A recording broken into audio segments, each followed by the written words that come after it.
Keir Starmer has said the quiet part out loud on Twitter as he mentions BlackRock. I'm determined to deliver growth, create wealth, and put more money in people's pockets. This can only be achieved by working in partnership with leading businesses like BlackRock to capitalise on the UK's position as a world-leading hub for investment. I mean, BlackRock is the biggest asset management company in the world. As the world's largest asset manager with around 10 trillion under management, BlackRock is among the most powerful financial institutions on the planet. To many, it is also the most evil because it continues to pump billions into fossil fuels and arms companies, and its reach extends into almost every aspect of the economy and society. Now, all large companies, by way of maximizing profit, it leads to evil outcomes, but BlackRock is comically villainous. I mean, they have their hands everywhere. They want to literally own everything, and politicians are carving up our public assets and handing it to them on a plate. As you know, we also share the government's view that infrastructure investment can play a critical role in improving economic growth and productivity. We believe infrastructure is poised to become one of the fastest growing segments in private markets globally. As our chairman and CEO Larry Fink has recently written, private capital market financing combined with policy pragmatism are necessary to meet countries' infrastructure needs and thereby enhance economic growth and productivity. So that paragraph there outlines the role of privatization. Now, infrastructure, according to them, should be a market rather than being funded by the public. Kevin, what is Starmer doing? I mean, these are the sorts of things you keep quiet about, yet this man is so out of touch. He thinks celebrating BlackRock is supposed to go down well with people. Yeah, well, I think we found out who they're selling the NHS to. It's this BlackRock, clearly. The decision has been made. Wes Streeting has found his buyer of choice, and he's going to sell off the UK's assets to BlackRock, obviously. Yeah, Keir Starmer, once again, his famous political nous for not reading the room in any way whatsoever. Nobody likes BlackRock. Nobody. They are the absolute touchstone for moral bankruptcy and just awful business practices. And yet they're the company that they pray in aid of. Like, what the hell are you doing? It's like he wants to lose the next election, or indeed becomes so unpopular that they oust him and he never gets to fight that next election. I don't know. He's genuinely one of the most incompetent twats I've ever seen. He's an embarrassment.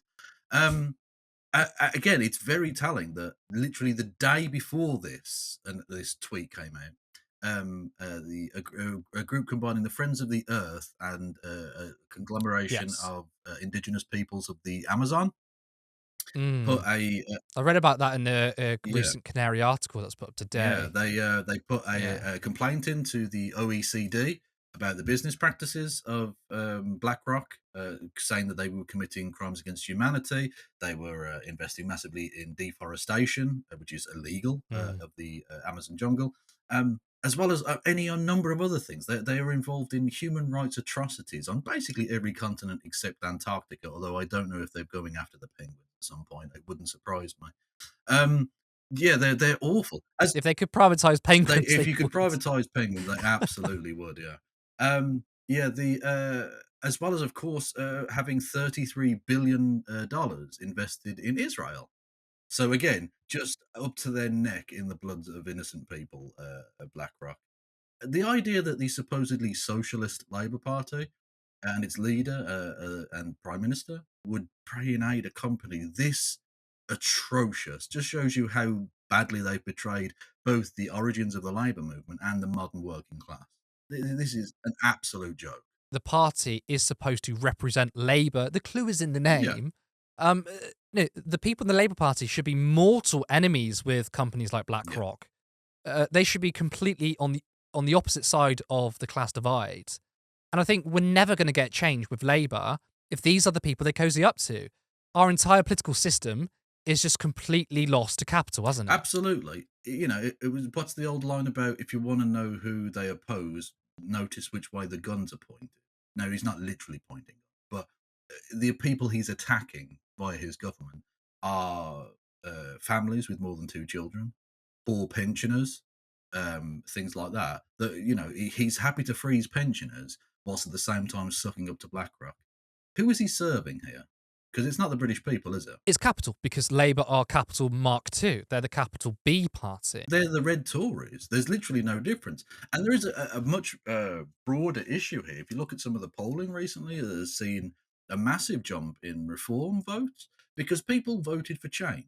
He promised change. Now, if you actually look at the fine detail, you knew he wasn't going to change anything at all. But change was the big slogan.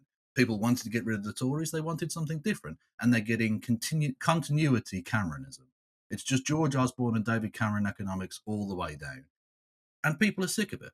And so they're prepared to even vote for a fascist gobshite, a little hobgoblin motherfucker like Nigel Farage. They're prepared to go down that route. And that's terrifying because he's an absolute monster. But this is what leads to the far right. We know that's what leads to the far right.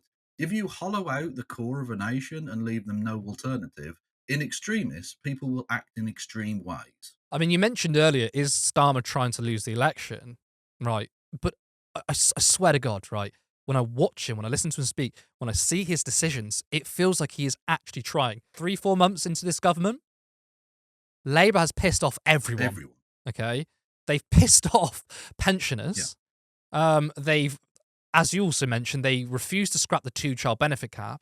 Now, even though I support the policy of increasing or ending a tax break on rich farmland owners, they've pissed them off because I don't think they're offering any retail policies. Like they're saying we're going to make the hard decisions, but they're not then saying, but we're also doing this. And I think that leads to wide discontent. Yeah.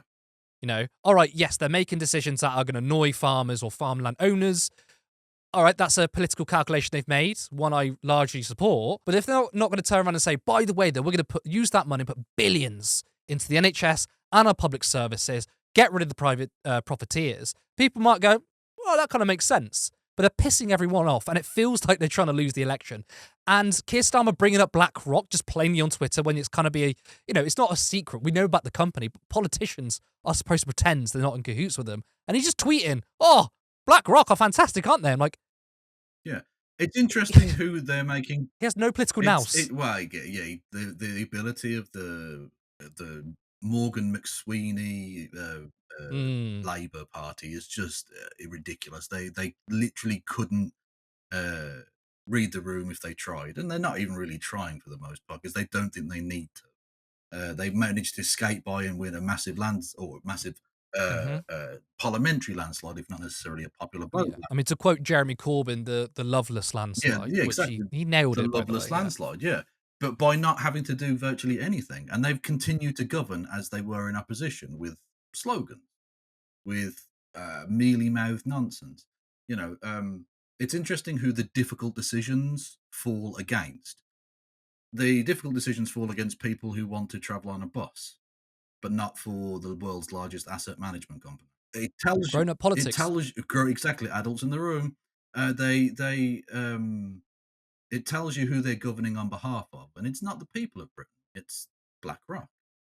That's who the government are there for. Government of BlackRock, by BlackRock, for BlackRock. Support independent media. Support social justice that's there on social media. Thank you. Turn left.